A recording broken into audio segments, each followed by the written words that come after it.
ايه اللي يخليكي تشتري الفسيخ من بره ب 400 وب 500 وب 450 لما انت ممكن تعمليه في البيت ويطلع وتعمليه نضيف؟ طبعا حاجه بيتي معموله نضيف. وبما ان بقى شم النسيم على الابواب، يلا بينا تعالوا نعمل فسيخ في البيت.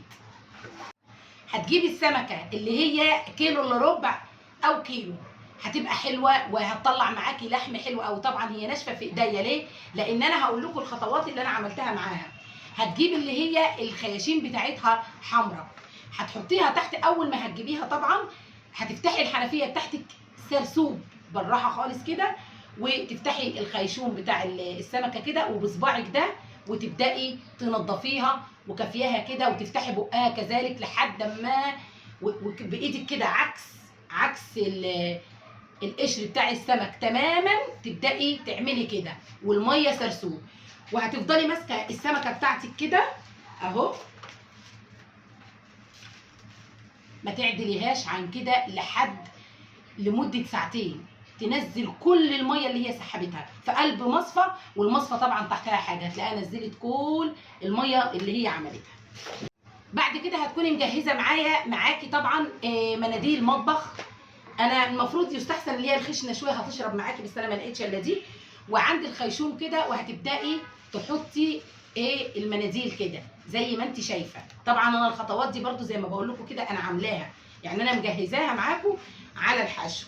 هتبداي تحطي كده لحد ما تبدا ما بتنزلش حاجه خالص نهائي. وبرده لمده ساعه تحت المروحه او جوه الثلاجه، هنعملها كده في المصفى برده. هتكون معاكي جاهزه وناشفه زي ما انت شايفه كده بالظبط. الفسيخه جاهزه على التخليل. شايفين هي ناشفه في ايدي ازاي؟ انا مش هسيبها ناشفه كده. هجهز معايا بقى زي ما انتم شايفين. طبعا كلنا محدش فينا ما يعرفش الملح الرشيدي. هنجيب بابريكا وكركم وشطه حمراء، هنكتر الشطه الحمراء شويه، وملح رشيد يا ولاد. طبعا كلنا عارفين الملح الرشيدي. هنعمل الخلطه دي بقى كلها كده، هنقلبها مع بعض، وبكده السمك بتاعنا جاهز على التخليل. هنجيب الخيشوم بتاع السمكه كده، وهنحط برضو دايما نخلي شغلنا والسمكه في ايدينا كده يا ولاد. سهل وبسيط جدا جدا جدا جدا، يعني مفيش بعد كده. اعملي حاجتك في بيتك، ليه تعمليها بره لما انت ممكن تعمليها في البيت سهله ونظيفه ضمناها؟ عرفتوا ازاي؟ هنملى بقى زي ما انتم شايفين كده الخيشوم على قد ما نقدر، وبق السمكه. اوعي تستخدمي ملح ناعم، الملح الناعم عفوا الشطه دي عامله عمايلها معايا. شايفين طبعا كلنا عارفين الكيس بتاع اللبن ده، انا حشيتها على قد ما اقدر. شوفوا على قد ما تاخد احشوها. وهنجيب شويه من الخلطه اللي احنا عاملينها دي اهو، وهجيب البوز بتاع السمكه على قد ما نقدر. وهنطري بقى السمكه معانا يا ولاد، نطريها.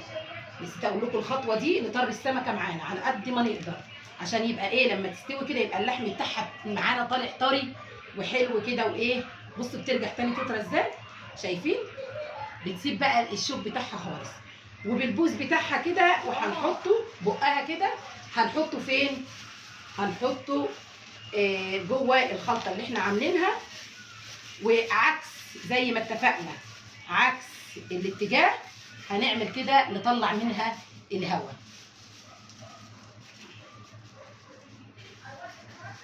وبشنطه تانيه عكس الاتجاه كده زي ما انتم شايفين هنعملها اهو، ونبدا برضو نطلع منها الهواء تماما زي ما انتم شايفين اهو. شايفين انا عملت ايه؟ انا حطيته الاول في كيس من اللي هو بتاع اللبن زي ما اتفقنا، وبعدين خلفه عكسه كده حطيت كيس تاني زي انا ما وريتكم. وباجي من هنا كده وبقطع الكيس حته وبربطه. مش هكتفي بكده بس، لا، وهعمل ايه تاني بقى؟ استنوا هوريكم برضو نفس القصه. هجيب نفس برضو الكيس تاني اهو، وهنعمل كده ونطلع الهواء. اهم حاجه الخطوه دي يا جماعه، اهم حاجه. هحطه في 3 4 اكياس بنفس الوضع ده. شايفين انا لفيتها بالاكياس ازاي؟ لحد دلوقتي كده انا حاطه 6 اكياس عكس عكاس، يعني الوش هنا والوش هنا، ومربطاه كويس جدا. وجبت زي ما انتم شايفين كده الاسترتش، وهبدا الف زي ما انتم شايفين بقى كده بورقه الاسترتش. انا عايزه الف على قد ما اقدر، على قد ما اقدر كده زي ما انتم شايفين، عشان ما يبقاش فيه سنه هوا. هلفها بقى كويس كده وهوريكم. شايفين بقت عامله ازاي؟ حتى لو ما حطيتهاش في بطرمان انا هحطها طبعا برده مش هيطلع لها ريحه، ما فيهاش يعني اي حته اي مكان كده يدخل لها هوا. شايفين السمكه عامله ازاي؟ شايفين ما فيهاش اي مدخل للهواء. لفيتها كويس جدا، حطيت في الكيس زي ما وريتكم كده عند بق السمكه قبل ما ادخلها جوه الكيس، حطيت فيه خلطه من اللي احنا عاملينها، ودهنتها جسمها كله من جوه قصدي من بره. احنا ما بنفتحش السمكه نهائي، دهنت جسمها كويس قوي قوي من بره، وبعدين دخلتها في كيس جوه كيس جوه كيس خلف خلاف. يعني لو الكيس ده انا دخلته من عند راس السمكه، التاني من عند ديلها، وهكذا لحد 6 اكياس. وبعد كده عملتها بالورق الاسترتش ده، وهدخلها بقى جوه البطرمان. وبعد كده طيب هنعمل ايه بعد كده يا جماعه؟ احنا كل يومين هنبتدي نقلبها، يعني لو هي على وشها ده احنا هنقلبها كده كل يومين، مش كل يوم. في ناس بتقلبها كل يوم، انا مش معاكي خالص في الحته دي. خلاص قلبناها النهارده، بعد يومين لمده 15 يوم وافتحي عليه وكلي على ضمانتي.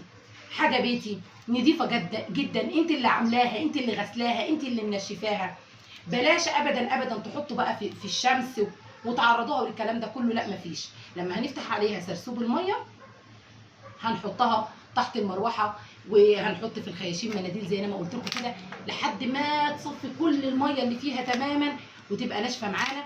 واحنا بندهنها بالخلطه اللي احنا عملناها هنبدا نطريها معانا زي ما احنا بنطريها من نفس الخلطه. هنحط جوه الكيس وهتاكلوا فسيخ دلع وطعمه حلو جدا جدا، وفي نفس الوقت ما يضركيش، لان انت اللي عاملاه وانت اللي منضفاه وانت اللي ضمناه. خلاص بقى انا هحطه في الجردل بتاعي، وزي ما قلت لكم كده، عايزه تدفنيه في الرمل تدفنيه في الرمل، بس وانت بتفتحي كوني حريصه جدا جدا جدا. انا ما بدفنوش في الرمل، انا هحطه في الجردل ما يكونش يعني الجردل محكم جدا، ما يكونش فيه اي تهويه. ودي خطوه مهمه جدا ان ما يدخلهوش هواء، خلي بالكم من الموضوع ده. لما يمر عليك الفيديو ما تنسيش المتابعه واشتركي في قناتي. بحبكم في الله. شوفوا معانا.